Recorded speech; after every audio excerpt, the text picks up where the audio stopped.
ಸರ್ವೋಪನಿಷದೋ ಗಾವೋ ದೋಗ್ಧ ಗೋಪಾಲನಂದನ ಸ್ಮಾರ್ತೋ ಮತ್ಸಸ್ತುತಿರ್ಭೋಕ್ತಾ ಗೀತಾಮೃತಂ ಮಹತೋ ದುಗ್ಧಂ ಗೀತಾಮೃತಂ ಮಹತು. ಭಗವದ್ಗೀತೆ ಚಿಂತನಕ್ಕೆ ಸ್ವಾಗತ. 3ನೇ ಅಧ್ಯಾಯದ 33ನೇ ಶ್ಲೋಕ.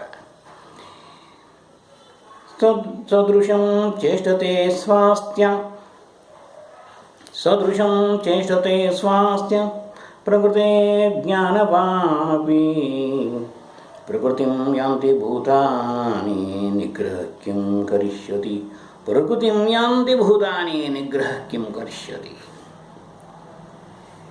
ಸದೃಶಂ ಚೇಷ್ಟತಿ ಸ್ವಾಸ್ಥ್ಯ ಭೂತಾನಿ ಎಲ್ಲ ಪ್ರಾಣಿಗಳು ಪ್ರಕೃತಿಯನ್ನು ಯಾಂತಿ ಒಡೆಯುತ್ತವೆ. ಅರ್ಥಾತ್ ತಮ್ಮ ಸ್ವಭಾವಕ್ಕೆ ತಕ್ಕಂತೆ ಕೆಲಸ ಮಾಡ್ತಾರೆ.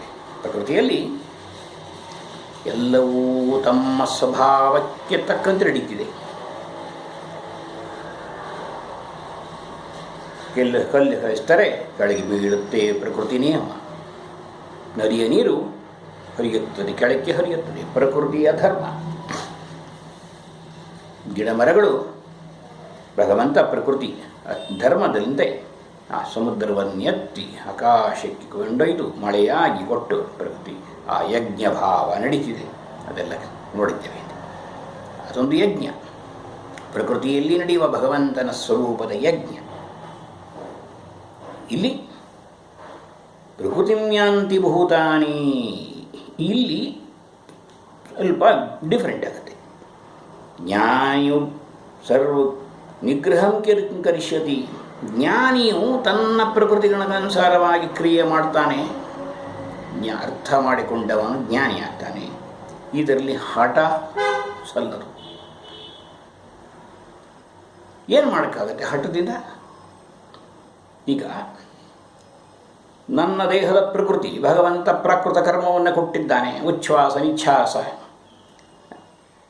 ಪ್ರಾಣಾಪಾನ ವ್ಯಾನ ಉದಾನ ಸಮಾನಗಳು ಪ್ರಕೃತಿ. ನನ್ನ ದೇಹದ ಪ್ರಾಕೃತ ಧರ್ಮ ನಡೀತಿದೆ.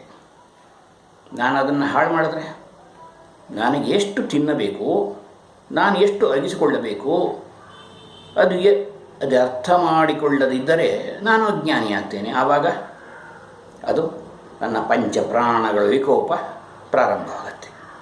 ಅದೇ ತೃಷ್ಣಾನ ಜೀರ್ಣ ವಯಮೇವ ಜೀರ್ಣ.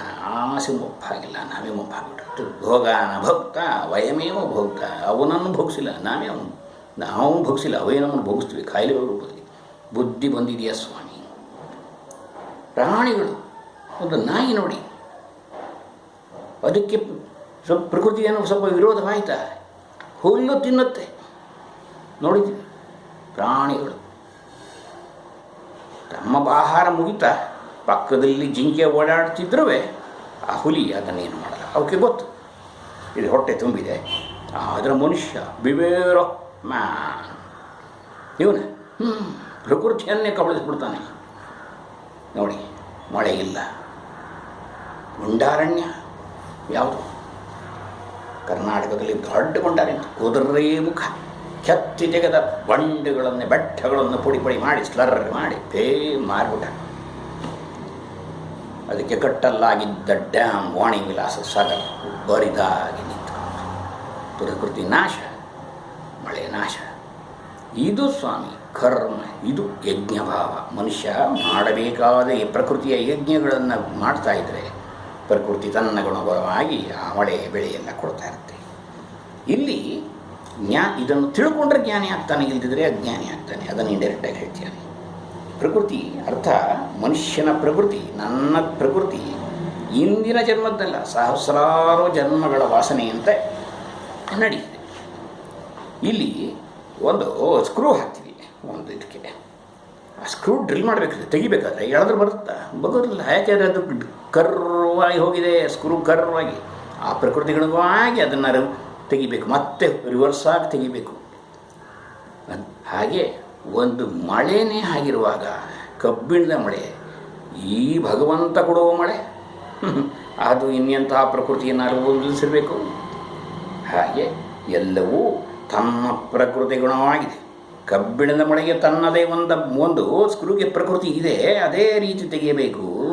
ಹಾಗೆ ಭಗವಂತನ ಕೊಡಲ್ಪಡುವ ಮಳೆಯನ್ನು ನಾನು ಪಡೆಯಬೇಕಾದರೆ ಅದಕ್ಕೆ ತಕ್ಕನಾಗಿ ನಾನು ಕರ್ಮಗಳನ್ನು ಮಾಡಬೇಕು. ಇದು it is tuning the mind to the higher dimension. ಕರ್ಮಗಳ ಮೂಲಕ ಇಂತಹ ಅತ್ಯದ್ಭುತವಾದ ತತ್ವ ಸಂದೇಶ ಯಾವ ಧರ್ಮದಲ್ಲೂ ಕೂಡ ಇಲ್ಲಿ ಸ್ವಾತಂತ್ರ್ಯತೆ ಇಲ್ಲವಾ ಅಂತಂತಂದರೆ ಸ್ವಾತಂತ್ರ್ಯತೆ ಇದೆ, ಕರ್ಮ ಆ ಪ್ರಕೃತಿ ಗುಣಗನುಸಾರವಾಗಿ ಮಾಡಬೇಕು ಅನ್ನೋದನ್ನು ಮುಂದಿನ ಶ್ಲೋಕದಲ್ಲಿ. ಹಾಗಾದರೆ ಈ ಕರ್ಮ ಬಂಧನದಿಂದ ಇದೊಂದು ಬೌಂಡೆಡ್ ಅನ್ನೋದನ್ನೆಲ್ಲ ಹೇಳ್ಕೊಂಡು ಹೋಗ್ತಾನೆ. ನಿಷಿದ್ಧ ಕರ್ಮಗಳನ್ನು ಮಾಡಿದರೆ ಅದರ ವಿರುದ್ಧವಾದ ಪ್ರಕೃತಿಯ ಗುಣವನ್ನು ಅನುಭವಿಸಬೇಕಾಗತ್ತೆ. ಕರ್ಮ ಕರ್ತವ್ಯ ಕಟ್ಟಿಟ್ಟದು ಪ್ರಕೃತಿ. ಹಾಗಾಗಿ ನನ್ನ ದೇಹದ ಪ್ರಕೃತಿ, ಮನಸ್ಸಿನ ಪ್ರಕೃತಿ, ಮನಸ್ಸು ಹೊರಮುಖವಾಗಿ ಓಡಿ ಆತ್ಮನಿಂದ ಪ್ರೊಜೆಕ್ಟಾಗಿ ಪ್ರತಿಬಿಂಬಿಸಿರುವ ಮನಸ್ಸು ಹೊರಮುಖದಲ್ಲಿ ಓಡಿ ಸತ್ವರಜಸ್ತಮೋ ಗುಣಗಳನ್ನು ವಾಸನೆಗಳನ್ನು ಪಡೆದು ಇದು ನಾನಾಗಿ ಗುಂಜಿದೆ 84 ಲಕ್ಷ ಜನ್ಮದ ವಾಸನೆ.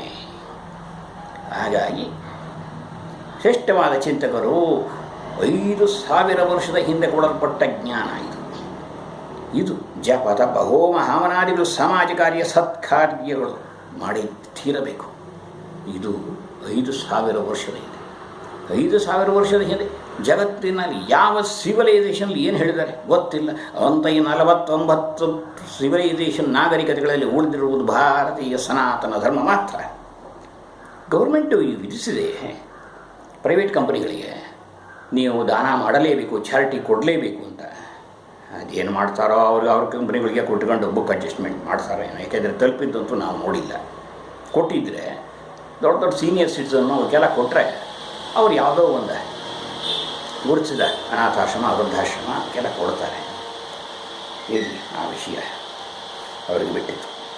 ಹಾಗಾಗಿ ಪ್ರಕೃತಿಯ ಗುಣಸಾರವಾಗಿ ಕರ್ಮ ಮಾಡಬೇಕಾಗುತ್ತೆ. ಕರ್ಮ ಬಂಧನದಿಂದ ಬಿಡುಗಡೆ ಮಾಡಬೇಕಾದರೆ ಏನು ಮಾಡಬೇಕು ಅನ್ನೋದನ್ನು ಮುಂದೆ ಅಪ್ಯಾಯಮಾನವಾಗಿ ಹೇಳ್ತಾ ಹೋಗ್ತಾನೆ.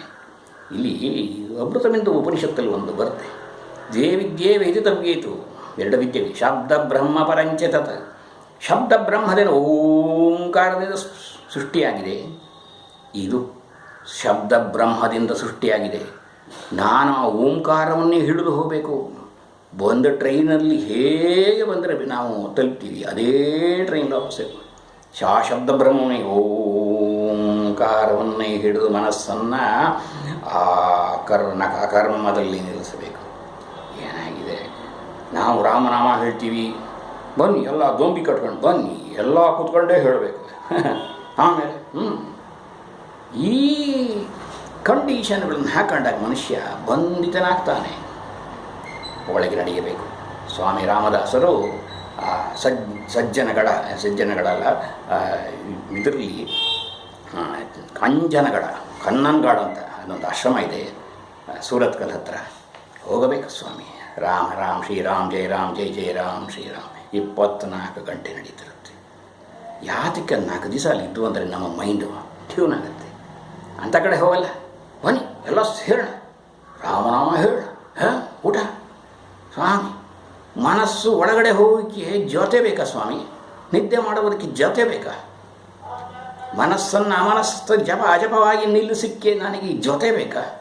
ಜೊತೆಯಲ್ಲ.